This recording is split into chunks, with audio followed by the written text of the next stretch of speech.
Biblia inasema kwamba you know why the Bible says hamjui kuomba. You don't know to pray.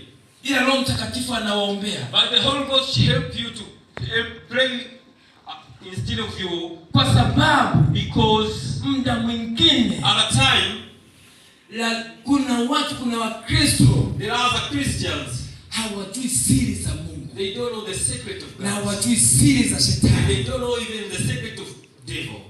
Kwa hiyo kama hujui siri za Mungu, therefore if you don't know the secret of God, na hujui siri za Shetani juu yako, the secret of devil unto you, lazima utaomba kawaida. You is even pray normal. Na mwingine unaweza kulala bila kuomba. Even you can sleep without praying. Lakini right ungelikuwa unajua siri za Shetani juu yako, to know the secret of devil unto you, na unaijua siri ya Mungu, to know the secret of God unto you, ungelikuwa unajua kuomba. You'll be praying good. Ungelikuwa unaomba masaa 4. You might be praying for 4 hours. Masaa 5. 5 hours. Kwa nini unaijua siri ya Mungu? Why? It's because you know the secret of God and the secret of the devil. Na Shetani. Ndio maana Roho Mtakatifu anaingia mbele yetu. That is why the Holy Ghost appear in front and to pray for us.